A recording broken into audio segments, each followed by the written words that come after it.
खुदा के दीन की खिदमत का एक अनमोल इदारा है, इदारा रहे बरे इंसानियत तो सबको प्यारा है, इदारा रहे बरे। बिस्मिल्लाहिर्रहमानिर्रहीम, अल्हम्दुलिल्लाहि वकफ़ा वसलामुन अला इबादिहिल्लज़ीना इस्तफ़ा, अम्मा बाद। क़ाल अल्लाहु तआला अऊज़ु बिल्लाहि मिनश शैतानिर रजीम, बिस्मिल्लाहिर्रहमानिर्रहीम, इदफ़अ बिल्लती हिय अहसन फ़इज़ल्लज़ी बैनक व बैनहु अदावतुन कअन्नहु वलियुन हमीम।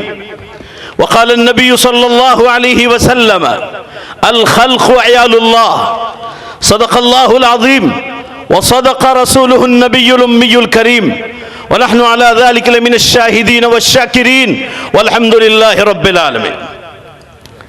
जमियत उलमा हिंद के सदर मुहद्दिस कबीर,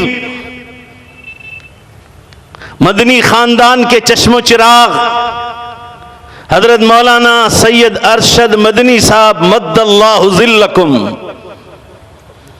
और इसी के साथ साथ जमीयत के और अरकान, और इसी के साथ साथ सियासी और गैर सियासी बुजुर्गान और तमाम मुसलमान भाई और हिंदू भाई और दीगर मज़ाहिब के हमारे हिंदुस्तान वासी लोग,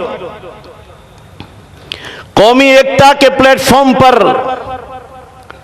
चंद मिनट बोलने का मौका दिया गया है।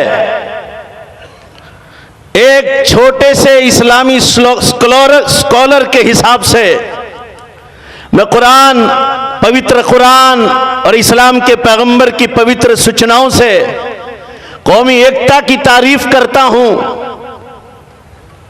और आप तमाम मुसलमान और हिंदू भाई जो आज इस जमीयत उलमा हिंद के इजलास में अहमदाबाद रिवर फ्रंट पर आपका हिंदुस्तान की मोहब्बत में, जमीयत की मोहब्बत में और भारत देश की मोहब्बत में और कौमी एकता की मोहब्बत में आपका ठाठे मारता हुआ ये समंदर देखकर शायर का मुझे ये शेर याद आता है, शायर का ये शेर याद आता है, और इसी शेर से मैं आपका इस्तकबाल करता हूं, मैं इसी शेर से आपका इस्तकबाल करता हूं। बतला दो इन जाहिल इंसानों को गैरते मुस्लिम जिंदा है, बतला दो इन जाहिल इंसानों को गैरते मुस्लिम जिंदा है, दीन पर मर मिटने का जज्बा कल भी था और आज भी है। नारे तकबीर, नारे तकबीर। जमीयत उलमा हिंद, हिंदुस्तान, हिंदुस्तान, हिंदुस्तान। आज इस मुबारक मजलिस में मुसलमानों से और उससे ज्यादा में हमारे दूसरे हिंदू बिरादर और सिख बिरादर, ईसाई बिरादर, जितने भी बुजुर्गान यहाँ आए हैं, उन तमाम से मैं इस्लाम के प्लेटफॉर्म से खास तौर से कौमी एकता पर बात कर रहा हूँ कि इस्लाम ने, पवित्र कुरान और इस्लाम के पैगंबर ने इस मसले पर क्या बतलाया है। मैंने इस वक्त पवित्र कुरान की एक आयत शरीफा पढ़ी जिसमें अल्लाह ने यह बतलाया कि मुसलमानों, जो तुम्हारे साथ बुराई का मामला करे तुम उसके साथ भलाई का मामला करो। अगर तुमने भलाई का बदला दिया बुराई के बदले में तो तुम्हारा दुश्मन भी तुम्हारा जिगरी दोस्त बन जाएगा।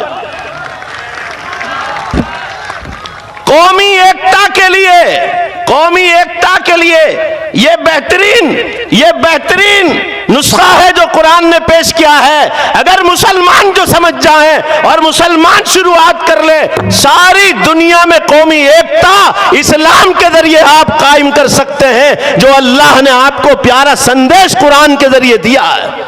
इस्लाम के पैगंबर जनाब मोहम्मदुर रसूलुल्लाह सल्लल्लाहु अलैहि वसल्लम की पवित्र सीरत आपकी पवित्र जिंदगी में है। मैं अपने हिंदू बिरादर और दूसरे बुजुर्गों को से खास तवज्जो चाहूंगा। एक दिन आप मदीने के रास्ते पर बैठे हुए थे, अपने साथियों से अच्छी भली बात कर रहे थे, इतने में गैर मुस्लिम का मय्यत जनाजा, एक गैर मुस्लिम इंसान का जनाजा निकला। सारे लोग अपने नबी के साथ सल्लल्लाहु अलैहि वसल्लम बैठे हुए थे। नबी सल्लल्लाहु अलैहि वसल्लम ने इस गैर मुस्लिम भाई का जनाजा देखकर आप खड़े हो गए, तो आपके साथियों ने पूछा कि ए अल्लाह के नबी, ये तो गैर मुस्लिम है, मुसलमान नहीं। तो मुसलमानों, हमारे नबी ने कौमी एकता का सबक देते हुए अपने साथियों से कहा, अलैसत हुवा नफ्सन, क्या वो अल्लाह का बंदा नहीं है?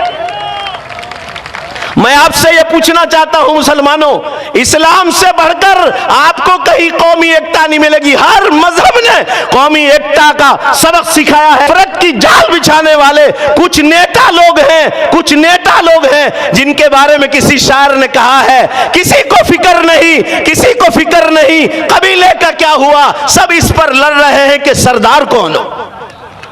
आज मैं आखिरी बात कहकर अपनी जगह ले लेता हूं।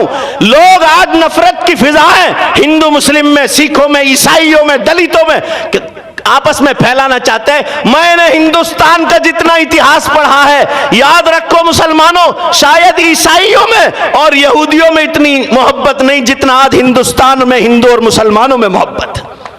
इस्लाम नहीं, दुनिया की तारीख गवाह है। मैं आपसे यह कहना चाहता हूं, यही इस्लाम है जिसने मुसलमानों को यह तालीम दी है। जरा ध्यान चाहूंगा अपने गैर मुस्लिम भाइयों का। इस्लाम के पैगंबर की तर्जमान एक शायर ने की है, अल्लाह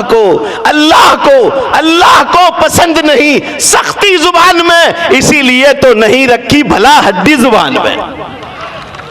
मैं यह अर्ज करना चाहता हूं, कुछ लोग यहां गुजरात से उठकर दिल्ली तक पहुंच गए और आज वो नफरत की फिजाएं, आखिरी की बात, नफरत की फिजाएं फैलाना चाहते हैं।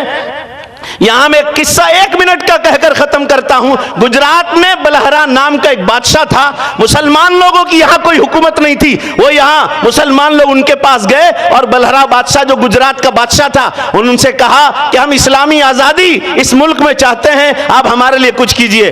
तो बादशाह ने कहा, जो गुजरात का हिंदू बादशाह था, उसने नामा परवाना लिख कर दिया कि मैं आपको पूरी आजादी देता हूं।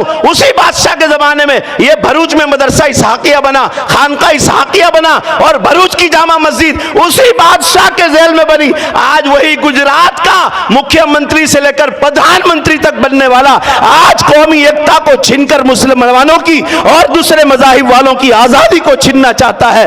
बर्बाद गुलिस्ता करने में एक उल्लू काफी है। यहां बीजेपी में हर शाख पे उल्लू बैठा है, अंजाम गुलिस्ता क्या होगा। रहे बरे इंसानियत तो सबको प्यारा।